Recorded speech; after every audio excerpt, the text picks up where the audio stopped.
अस्सलाम वालेकुम जुले नाजरीन में आपका मेज़बान हाबिल सागर फिर से एक बार आपकी खिदमत में हाजिर। 5 अगस्त 2019 को लेकर हम बात करें तो 5 अगस्त 2019 को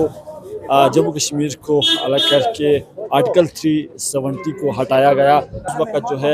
यहाँ पे इसी चौक पे जो है एक बहुत बड़ा प्रोटेस्ट हुआ। जिस कश्मीर को खून से खींचा वो कश्मीर हमारा है, तो बराबर उसी चौक पे इस वक्त हम ठीक यहाँ पे मौजूद है। हमारे साथ आर्टिकल 370 पे बात करने के लिए एडवोकेट मुस्तफ़ा हाजी मुस्तफ़ा साहब हमारे साथ मौजूद है। हम इनसे भी जानने की कोशिश करेंगे। सर, क्या कुछ कहना चाहेंगे? जिस तरह से 5 अगस्त की हम बात करें तो 5 अगस्त 2019 को जो है जम्मू कश्मीर और खत्ते लद्दाख को अलग करने के बाद जो है आर्टिकल 370 को हटाया गया, तो क्या चेंजिंग जो है देखने को मिल रहा है? जी, ऑफ कोर्स जो 370 का जो रिमूवल था और स्पेशल स्टेटस जो जम्मू कश्मीर का रिमूवल था, वो हमारे डेमोक्रेसी के लिए, मुझे लगता है ख़ुसूसन जम्मू कश्मीर के लोगों के लिए जो ऑस्ट्रेलिया जम्मू कश्मीर का, वो एक बुरी चीज़ थी। बिकॉज मुझे लगता है कि ये जो 370 था, जो बहुत सारे स्कॉलर्स भी कहते हैं, बहुत सारे इस पर कहते हैं, it was a link between Jammu Kashmir and the rest of India. तो वो जो जम्मू कश्मीर का जो स्पेशल स्टेटस है, वो भी हमारी कॉन्स्टिट्यूशन असेंबली ही नहीं दिया था, वो हमारे आइन से आता था। जो आर्टिकल 370 हमारे कॉन्स्टिट्यूशन ऑफ इंडिया का पार्ट था, तो ऐसे में उसको एब्रोगेट करना, जो भी बहुत सारे जो जिस तरह के मैकेनिज्म यूज़ किए और खुसूसन लोगों की जो एक रजामंदी होती है उसको ना देख कर बहुत सारे लोगों को उस वक्त नज़रबंद कर मुझे लगता है it was bad and it is a dent on our democracy. But having said that, I also believe जो उसके बाद काफ़ी वक्त गुजर चुका है, and I think this has become the new normal now that everybody has, this has become a thing of past. जैसे मुझे याद है जयशंकर साहब ने एक बार बोला था किसी इंटरव्यू में that 370 is a thing of past, and I also believe that is the case. Unless हमारी डेमोक्रेसी की खूबसूरती भी ये है कि हमें पता नहीं चलता कि कब कौन सा हुकूमत आके क्या करेगी। But having said that, I believe that वो थिंग ऑफ पास्ट है। But at the same time जिस तरह से प्रॉमिस किया गया था जम्मू कश्मीर के लोगों के साथ कि इनके स्टेट को रिस्टोर किया जाएगा, और जिसको ऑनरेबल सुप्रीम कोर्ट ने भी तस्लीम किया और कहा कि इसको रिस्टोर करें, डेडलाइन भी दिया था, बट अनफॉर्चुनेटली उस डेडलाइन को फॉलो नहीं किया। और उसके साथ अभी रिसेंटली फिर से एक बार सुप्रीम कोर्ट में पिटीशन दायर हुआ है कि जो एग्जीक्यूशन के लिए जो ऑर्डर सुप्रीम कोर्ट ने दिया था रिस्टोर करने के लिए, जिसका वादा हमारे ऑनरेबल होम मिनिस्टर ने भी किया था और हमारी हुकूमत जो अभी है उस वक्त किया था, तो उसको रिस्टोर कर देना चाहिए स्टेट। और इन केस ऑफ लद्दाख हमें कहा गया था कि लद्दाख को डेवलपमेंट पे बहुत ज़्यादा जोर देंगे, लद्दाख की तरक्की के लिए, लद्दाख की एम्पावरमेंट के लिए।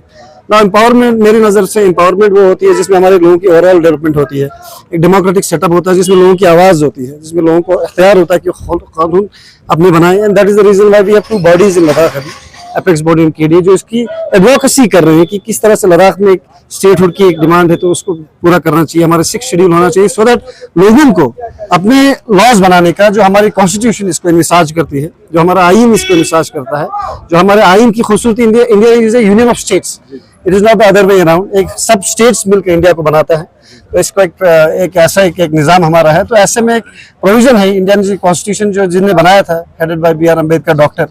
उनके विजन ये था कि इंडिया में ऐसे एक सिस्टम हो जिसमें सेंट्रल गवर्नमेंट भी हो, स्टेट गवर्नमेंट भी हो, स्टेट को अपने इख्तियार हो, अपना राइट हो, अपने पावर्स हो लॉज बनाने का, जो हमारे केस में लद्दाख में नहीं। तो मैं समझता हूँ कि in the case of Ladakh and of course in the case of Jammu and Kashmir also, it's a big degradation from what we where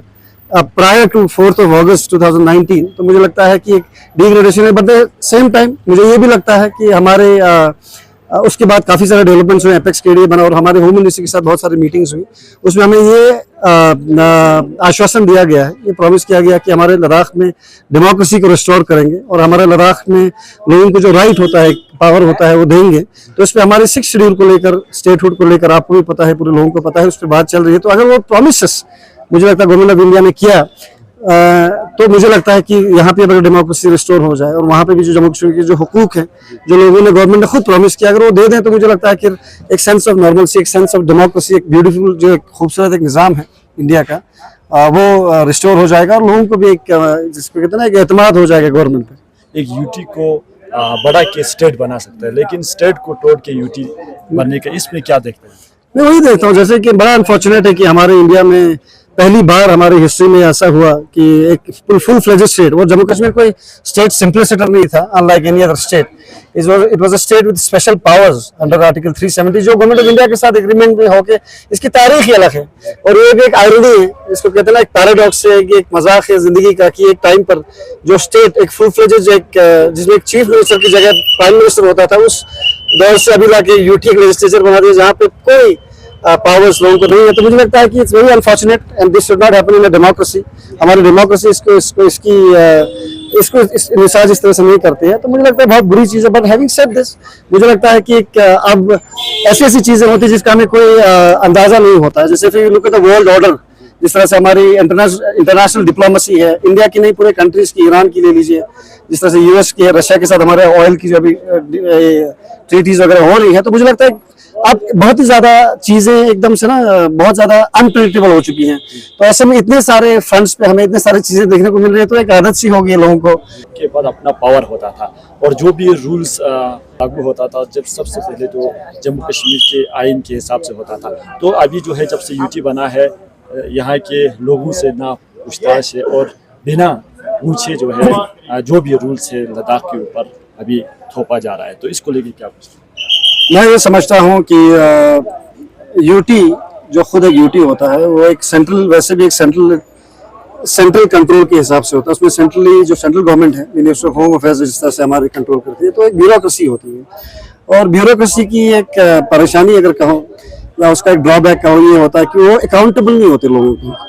जिस तरह के हमारे पॉलिटिकल लीडर्स होते हैं, क्योंकि हम उनको चुन के भेजते हैं। ब्यूरोक्रेटिक जो हमारे कॉलोनियल एक स्ट्रक्चर है, इसमें एक ब्यूरोक्रेसी है। जैसे हमारे सेक्रेटरीज हैं या एलजी साहब खुद हैं, तो वो अकाउंटेबल इतने ज़्यादा मुझे लगता नहीं होते हैं। और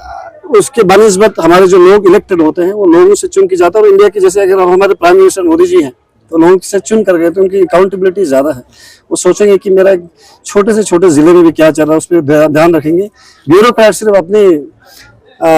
इदारे में उसमें रह के वो कुछ चीज़ें करती है, उसकी लिमिटेशंस होती हैं। तो डेमोक्रेसी हमारी इंडिया लेकिन इंसाज करती है ऐसी चीज़ जिसमें हमारा एक फेडरल स्ट्रक्चर है। जो हमारा फेडरल स्ट्रक्चर बोलता है कि स्टेट होनी चाहिए, फिर हमारे इसके ऊपर एक ना डिसेंट्रलाइजेशन की बात करती है, और खुसूसन बीजेपी गवर्नमेंट ज़्यादा इसकी बात करती है। ये बात अलग है, उसका अपोजिट ही करते हैं हमेशा वो। तो डिसेंट्रलाइजेशन प्रोसेस में क्या होता है कि आप जैसे होता है ग्रास रूट डेमोक्रेसी क्या होती है, जैसे हिल काउंसिल होता है, हमारे मेयर्स हो गए, पंचायती राज इंस्टीट्यूशन हो गए, जिसमें डिसेंट्रलाइजेशन का मतलब होता है कि लोगों के लोअर लेवल पे लोगों को इख्तियार दिए जाए कानून बनाने के, लॉज बनाने के, सो दैट लोग, क्योंकि उस एरिया में उन्हीं लोगों को ज्यादा पता होता है लॉ के बारे में। तो ब्यूरोक्रेसी इतनी ज्यादा अकाउंटेबिलिटी नहीं होती है। तो जाहिर सी बात है ब्यूरोक्रेसी के आने के बाद हमारे जो हिल काउंसिल है बहुत ज्यादा कमजोर हो गए, और बहुत ज्यादा कमजोर हो गए कि जिसका रेलेवेंस नहीं है। हालांकि कहने के लिए हमारे 2 हिल काउंसिल्स हैं जिसमें 60 लोग अगर कहा जाए तो 60 एमएलए हैं एक हिसाब से, लेकिन उनकी कोई रेलेवेंसी नहीं है, बिकॉज ब्यूरोक्रेसी ही पूरा हमारे यूटी को चलाती है, जो बहुत अनफॉर्चुनेट है। And that is the reason exactly why we are advocating for statehood for Ladakh. हम कह रहे हैं कि जो हमारे जो निजाम में, हमारे इंडिया की डेमोक्रेसी में, हमारी फेडरल स्ट्रक्चर में ये निजाम है कि लोग खुद के लॉज बनाए जाए, और खुसूसन एक state of Jammu and Kashmir की तरह जो हमारा एशवाल था, उसमें तो और भी ज्यादा पावर्स है। आपने हमारा आपा इतना छोटा कर दिया, आपने एक डिस्ट्रिक्ट की तरह इसको छोटा एक ना कॉलोनी बना दिया पूरे जम्मू कश्मीर और लद्दाख को, जो मुझे लगता है बहुत अनफॉर्चुनेट है। आपने वादे किए कि हम ये करेंगे वो करेंगे। मुझे लगता है कि यहाँ पे यूटी जब से बनी है, पैसे तो भरपूर किया है, इस बात में कोई दोराय नहीं है कि रोड ज्यादा बने हैं, प्रोजेक्ट ज्यादा है, लेकिन अगर सिर्फ पैसे से खुशी आती है, पैसे से सेटिस्फेक्शन आता है, या पैसे से सिर्फ आपकी ओवरऑल जो ग्रोथ होती है वो अगर सिर्फ पैसे से तोली जाती है, तो मुझे लगता है बहुत एक जिसको कहते हैं मिसकंसेप्शन है लोगों के बीच में। खुशहाली तब आती है जब लोगों को इख्तियारात हो, उनकी आवाज उठाने की उनको इख्तियारात हो, राइट्स हो, उनको अपनी चीजों पर लॉज बनाने का राइट हो। सो तो जैसे अगर हम 10 लोग यहाँ के हैं तो हम सब मिलकर एक बंदा चुने जो अपने लॉज बनाए, जो जिसको लोकल चीजों का पता हो, तो वो ब्यूरोक्रेसी में नहीं चलता है। तो यूटी में हम देख रहे हैं कि पिछले बहुत कसीदे गाए जाते हैं आज के दिन। मुझे बड़ा फनी लगता है जब हमारे लोग यूटी डे मनाते हैं, जैसे पता नहीं क्या हो गया। ये जब हम तारीख में आज से 100 साल बाद पढ़ेंगे, जो लोग इसको सेलिब्रेट कर रहे हैं, इस वक्त अभी ढोल बजा रहे हैं, खुसूसन हमारे बीजेपी के जो लोग हैं,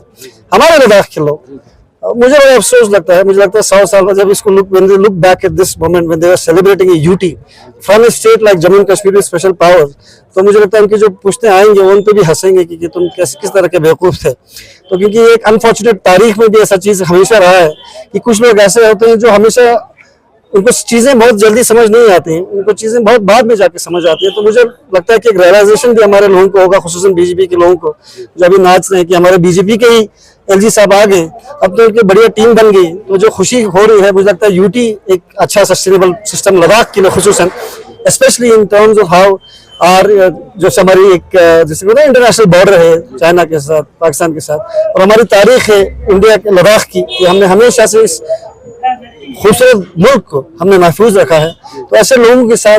ऐसे नहीं होना चाहिए। मुझे लगता है ऐसे लोगों की रजामंदी लेकर ही हमारे देश को आगे चलाना चाहिए। उसी में अक्लमंदी भी है, उसी में डेमोक्रेसी की जीत भी है। तो ऐसे में जो ब्यूरोक्रेसी हमारी इस वक्त, मुझे लगता है जितनी जल्दी जाएगा और जितनी जल्दी एक इलेक्ट्रल सिस्टम आएगा लद्दाख में, in the shape of whether it is 6 schedule और इट इज स्टेट, मुझे लगता है हमारे लोगों के लिए अच्छा है, हमारी डेमोक्रेसी के लिए अच्छा है। जो शायद हमारी होम मिनिस्ट्री हो या हमारी सेंट्रल गवर्नमेंट इस बात को समझ नहीं पा रही, मुझे बड़ा अनफॉर्चुनेट लगता है। But having said this also, मुझे उम्मीद है कि जिस तरह से हमारे डायलॉग, और सबसे खुशी की बात जिसको कहते हैं ना ब्लेसिंग इन डिस्गाइज है, मैंने जैसे आपको कहा article 370 that ship has already sailed, but at the same time मुझे लगता है कि पिछले 6 सालों में अगर लद्दाख के लोगों ने एक चीज देखा, पिछले 70 सालों में एक यूनिटी देखी है, हमारी लीडरशिप की यूनिटी देखी है, जिसके हिसाब से डोमिसाइल की जो अभी लॉज रिक्रूटमेंट हो रही है, मुझे लगता है एपेक्स और केडीए को एक बहुत बड़ा उसका श्रेय जाता है। नेगोशिएशंस में एक छोटा सा एक बहुत कदम लिया है, जॉब्स को रिजर्व कर रहा है, ये सब क्रेडिट मुझे लगता है एपेक्स और केडीए को जाता है। तो ऐसे में मुझे लगता है एक बड़ी चीज जो ब्लेसिंग इन डिस्गाइज हो रही है कि लद्दाख यूनाइटेड है, लद्दाख अपने हक को जानता है, majority of the people realise कि हमारी इनसिक्योरिटीज क्या है, हमें क्या जरूरत है हमारे फ्यूचर के लिए। तो ये चीजों को समझते मुझे लगता है कि इस चीज में देर जरूर है लेकिन अंधेर नहीं है। मुझे लगता है अगर एक गम की शाम अगर आज है 5 अगस्त, मुझे लगता है ऐसा वक्त भी आएगा अगर लोग यूनाइटेड इसी तरह से रहे, तो ऐसा वक्त आएगा जब हमारे एक डेमोक्रेटिक प्रॉपर एक फेडरल एक डेमोक्रेटिक सेटअप लद्दाख में भी होगा, जो मुझे लगता है in the shape of assembly, in the shape of 6 schedule होगा। तो आखिरी सवाल मुस्तफा साहब, जैसे कि यहाँ पे एनसी की बात करें, कांग्रेस की बात करें, एपेक्स बॉडी की बात करें, चाहे केडीए की बात करें, तो सिवाय बीजेपी के मैं लद्दाख के बीजेपी के बारे में ज्यादा नहीं बोलना चाहता हूँ, क्योंकि 2019 में मुझे याद है जब लेह का इलेक्शन लड़ा था, उन्होंने बोला था 6 शेड्यूल लाएंगे, उसमें इलेक्शन उनका मैनिफेस्टो था, तो उनके चांसेस चेंज होते हैं। मुझे BJP as a party obviously मेरे इदारे से मेरे जो सोच है, the school of thought that I come from, मेरे से अलग है। But at the same time मुझे लद्दाख की बीजेपी को मैं सिर्फ इतना कहना चाहूंगा, हमारे लीडर्स को, चाहे बीजेपी किसी से भी हो, मुझे लगता है कि एक आदमी की अपनी आइडियोलॉजी है, वो खुशी मना रहे हैं, उनको मुबारक हो। बट मुझे लगता है किसी भी लद्दाखी को हमें ये सोचने की जरूरत है अभी वक्त ही क्या हो रहा है उसके बारे में ना सोचे, एक शॉर्ट साइटेडनेस मत रखो, आप एक फ्यूचर के बारे में सोचो कि जो एपेक्स और केडीए जिसकी बात अभी कर रहे हैं, मुझे लगता है 200 साल के लिए बात कर रहे हैं, 100 साल के लिए बात कर रहे हैं, उससे ज्यादा मजीद बात कर रहे हैं। तो ऐसे में आप अपना एक सेल्फ इंटरेस्ट के लिए कुछ चीजें आपको जिसको कहते हैं किक बैक्स मिल रही है, कुछ बेनिफिट्स मिल रहे हैं, कुछ 2 चीजें यहाँ से काम हो रहा है, तो मुझे उसको मत देखो, लद्दाख के फ्यूचर को देखो, क्योंकि तारीख आपको कभी नहीं भूलेगी, तारीख आपको हमेशा याद रखेगी। अगर आप सिर्फ अपने मुफाद के लिए अभी फिलहाल अपनी जो आपको चीजें मिल रही है उसकी वजह से अगर लद्दाख के फ्यूचर के बारे में नहीं सोचेंगे, क्योंकि 6 शेड्यूल जो है डिमांड है पूरे लद्दाख के लिए है, हमारे आने वाले मुस्तकबिल के लिए है, स्टेटहुड की जो डिमांड है वो हमारे आने वाले मुस्तकबिल के लिए है। आज अगर एमएसडीसी में बैठ के बीजेपी वाले इतने शोषा कर रहे हैं या कोई कांग्रेस वाले भी अगर कर रहे हैं, तो किसी की देन है, वो किसी ने प्रोटेस्ट किया उसके बारे में, किसी ने लड़ा है, तभी वो मिला है। आज हमारे बच्चे हमारे खुश हो रहे हैं कि हमारे 86% जॉब रिजर्व हो गए, जो रिजर्वेशन भी लाया है वो भी किसी स्ट्रगल से आया, तो उन स्ट्रगल्स को ना भूले, हमारी तारीख को ना भूले और हमारे आने वाले जनरेशन को ना भूले। तो इनको ये कोई भी हो, मैं सिर्फ बीजेपी को टारगेट नहीं करना चाहता, उनको खुशी हो रही है, अच्छी बात है, पर मुझे लगता है किसी भी लद्दाखी के लिए ये जानना बड़ा जरूरी है, ये समझना बड़ा जरूरी है कि हमें आने वाले टाइम में किस चीज का थ्रेट है, हम किस चीजों को किस हद तक हमें प्रिजर्व करने की जरूरत है और किस अर्जेंसी से करने की जरूरत है। ये रियलाइजेशन अगर किसी में हो तो शायद इन चीजें जो छोटी छोटी जो अभी खुशियां मिल रही है, किसी को वीआईपी का एक वो मिल रहा है, एक्सेस मिल रहा है, वो छोटी खुशियां हैं, मुझे लगता नहीं